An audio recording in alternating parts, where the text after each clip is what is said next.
Ok, bienvenue dans cette nouvelle vidéo, j'espère que tu vas bien. Bienvenue dans ce format un peu... Attends, je vais mettre ça là. Dans ce format un peu trading talk. J'ai fait quelques vidéos comme ça, un petit peu pour parler avec toi de manière 100% honnête. Et voilà, c'est une valeur qui est très importante pour moi, de vraiment être authentique avec toi sur ce que je traverse dans mon trading, sur mes réussites, mes échecs. En l'occurrence, là, dans cette vidéo, je vais te partager, pas vraiment un échec parce qu'en soi, niveau trading, tout se porte très bien, mais plus le fait que j'ai des réalisations réalistes en ce moment qui me font un peu mal au moral sur l'industrie du trading. Et je me rends compte, plus j'avance, que plus, putain, bordel de merde, c'est compliqué. C'est vraiment compliqué comme milieu. Et c'est vraiment pas donné à tout le monde. Réellement, ok. J'ai eu la naïveté en même temps, j'ai commencé à m'intéresser au marché, j'avais 15 ans. Donc voilà, j'ai été naïf, j'ai pensé que c'était facile de faire de l'argent, que voilà, avec un peu de travail, que si j'étais en mode no pain, no gain, no risk, no Porsche, no reward, je sais pas quoi, j'allais réussir. Pas du tout, hein. Le trading, c'est vraiment compliqué. Et je me rends compte parce qu'aujourd'hui, bon, tu remarqueras, j'ai vraiment une veste de clochard. Je ne suis pas riche du tout, hein, à l'heure actuelle. Tout l'argent que je gagne, ça va dans mon compte propre. Donc voilà, pour ma défense. Et tu vas le comprendre parce que je vais te parler aussi des preuves fermes dans ces vidéos parce qu'il m'est arrivé des mésaventures. Donc voilà.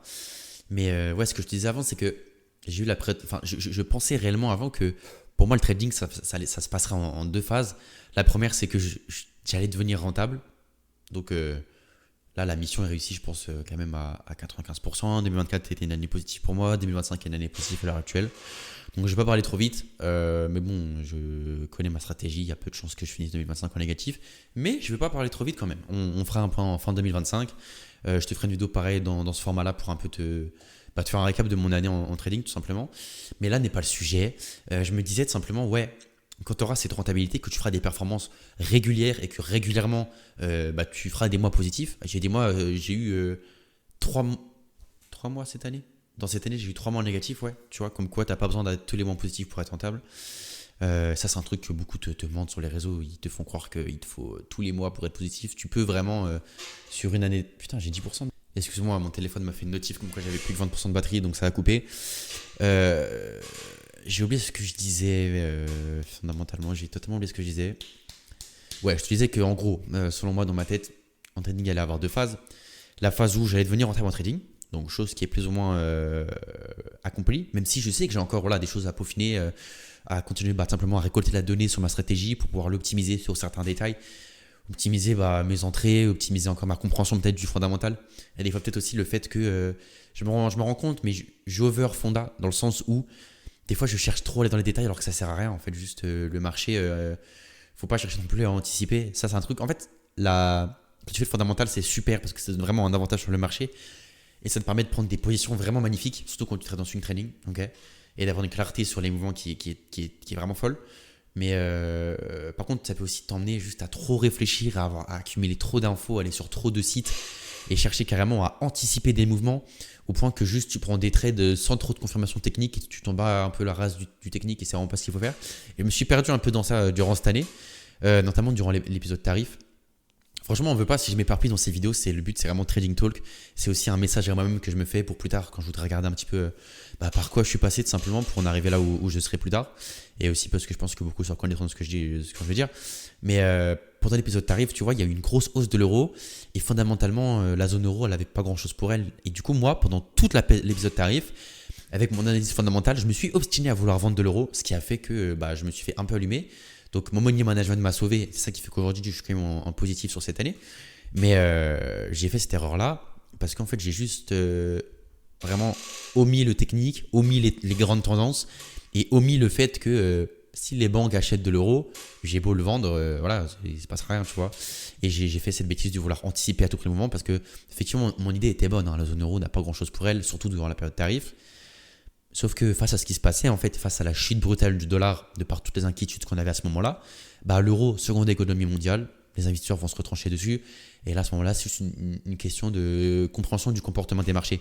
Et ça, c'est un truc qui demande de l'expérience. C'est pour ça que les gens qui te disent qu'en 3 mois, tu peux être rentable, c'est faux. Je pense vraiment qu'il faut minimum une année, vraiment minimum une année pour être rentable sur les marchés. Parce que vraiment avoir le temps de comprendre les mouvements, de comprendre comment les gens réagissent, comment les investisseurs réagissent, tu n'as pas besoin seulement de fondamental et technique, tu as besoin d'expérience sur le marché. D'être là en fait, d'être là, de vivre des événements. C'est pour ça que je suis reconnaissant d'avoir été ces dernières années sur les marchés parce que j'ai pu vivre le Covid, j'ai pu vivre... Attends, est-ce que j'ai pu vivre le Covid sur les marchés? Je suis très prétentieux, le Covid c'était en 2021. Ouais, j'ai pu vivre le... En tout cas, j'étais à la toute fin. Enfin, je suis arrivé en fait après le Covid du coup, au moment où on a eu une explosion de l'inflation parce que la croissance a été relancée et que du coup la Fed a augmenté ses taux. Moi, c'est vraiment là que je suis arrivé dans l'analyse fondamentale. Mais du coup, pendant la Covid, je faisais déjà un peu du trading, mais j'étais vraiment pas trop sur le fonda. J'ai vécu du coup tous les événements qu'on a eu au Moyen-Orient, l'épisode des tarifs, et c'est vraiment cool de vivre des événements comme ça. Même si, bon, je dis cool, je parle vraiment dans un contexte trading. Évidemment, c'est des événements qui sont graves, qui sont chiants à l'échelle mondiale. Mais bref, c'est pour ça que l'expérience est ultra importante. Et du coup, pour en revenir à ce que je te disais avant, je pensais vraiment que le jour où j'allais devenir rentable et que je ferais des perfs régulières sur les marchés, tout simplement, j'allais faire de l'argent, quoi, devenir riche. Sauf que, j'allais valider une prop firm récemment, je vais t'expliquer concrètement. Une prop firm chez Blueberry Market. Je vais pas leur lancer la pierre, les insulter, parce que ça se trouve, je suis un cas à part. Mais ça m'étonnerait, de par d'autres avis que j'ai eu de ma communauté, parce que j'ai posté une vidéo sur Insta aussi qui parlait de ça. Mais là, du coup, si je vais te faire la version un peu plus longue et un peu de parler de mon ressenti. Donc, j'allais valider suite là, on est en septembre, je suis devenir fou, pardon. On est en septembre, et sur ce mois-ci, je suis là environ à plus 8 R.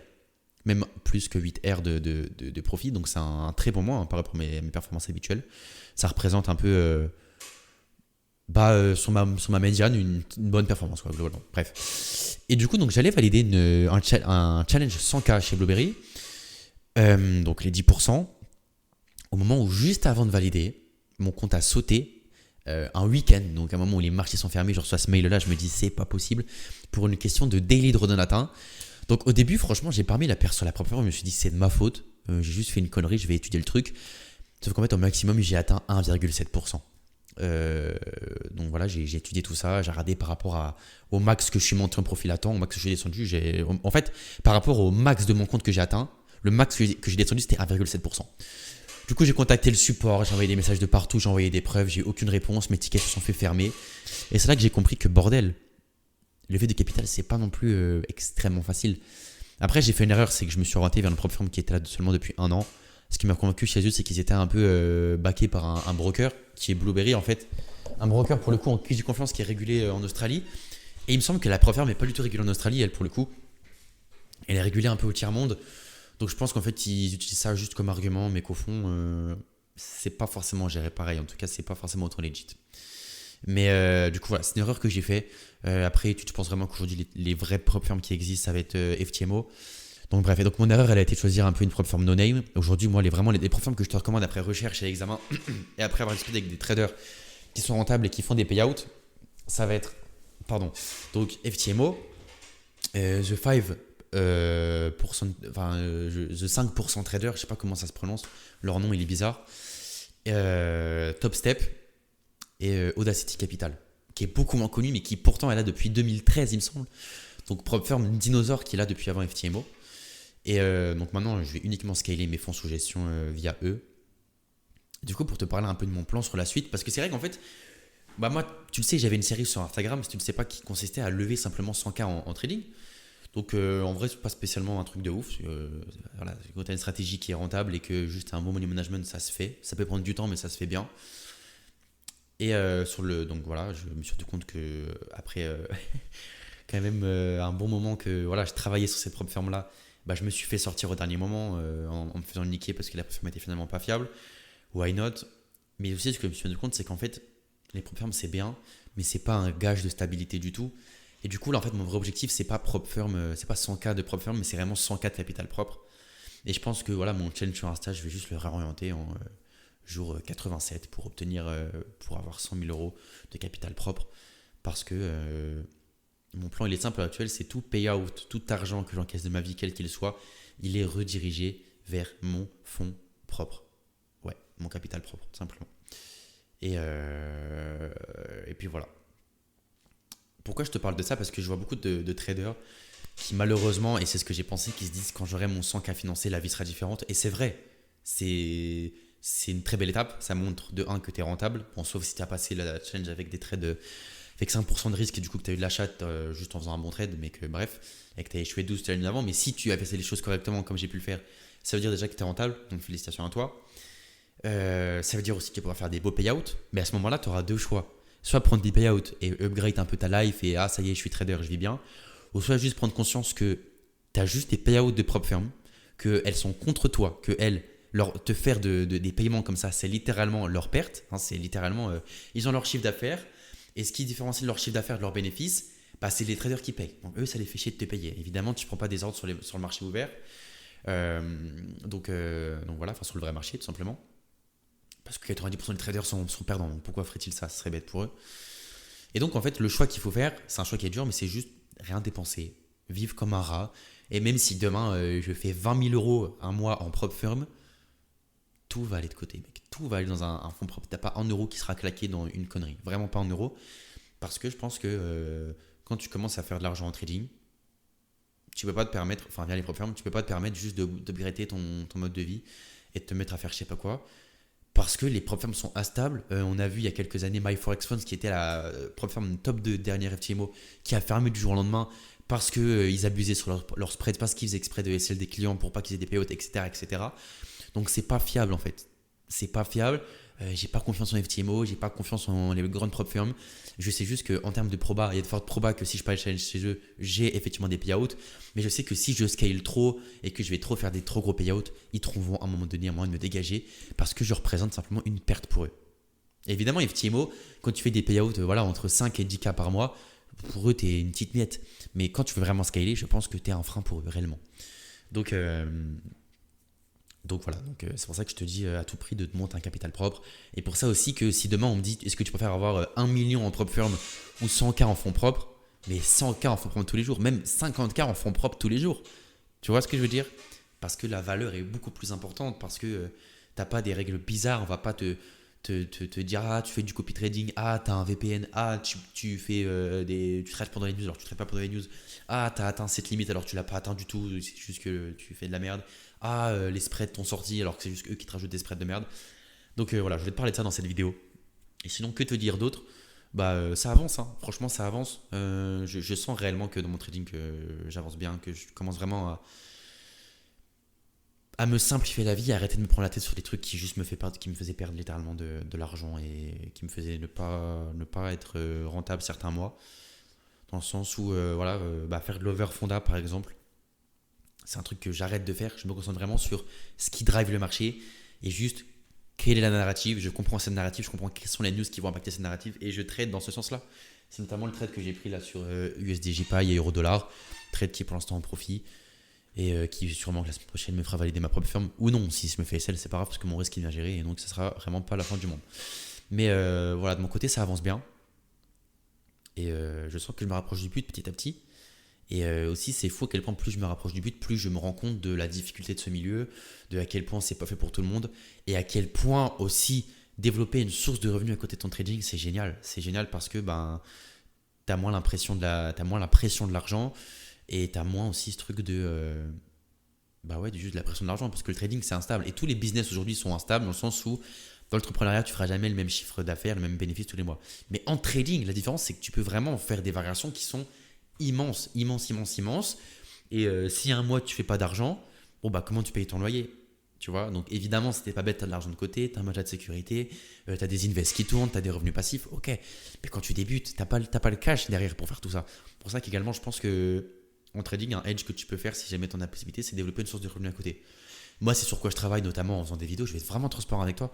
C'est mon but avec ces vidéos, c'est à la fois parce que j'aime faire ça et que depuis, je pense vraiment que j'ai 11 ans, je fais des vidéos sur YouTube. À l'époque, je faisais des vidéos où je parlais de Pokémon. Ensuite, j'ai fait des vidéos sur le sport.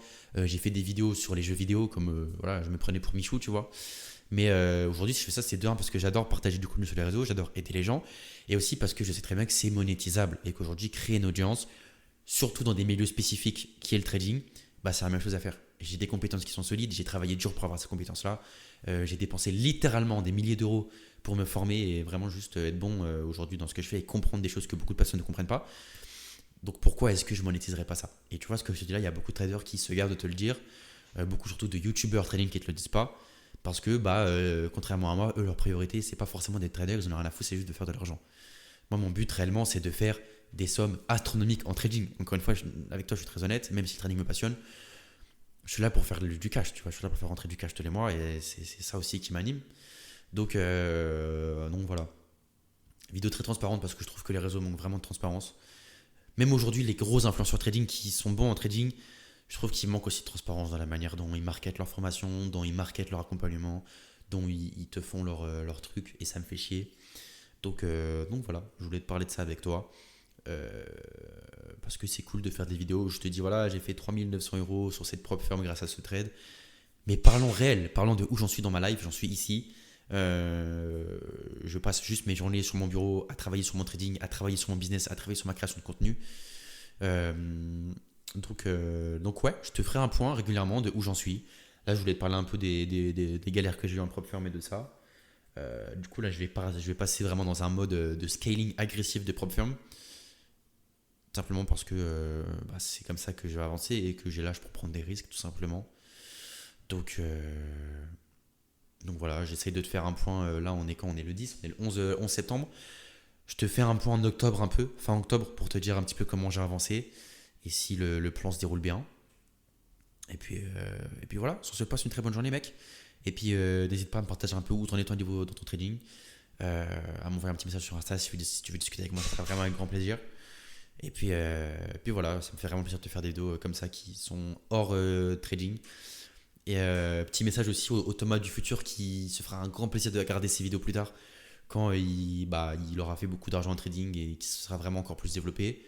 Voilà, à l'heure actuelle, tu es vraiment dans le dur, tu charbonnes tous les jours, tous les jours, tu n'as pas encore les résultats que tu veux au point que tu le voudrais, mais tu t'arrêtes pas. Et même si je pense que au fond de toi-même, tu es sûrement en dépression, tu continues chaque jour à être indiscipliné, à avoir une motivation qui ne sort de je sais pas d'où, mais tu l'as. Donc bravo à toi. Bref, sur ce, je te souhaite une très bonne journée. Merci de m'avoir écouté et je te dis à très bientôt pour un prochain Trading Talk.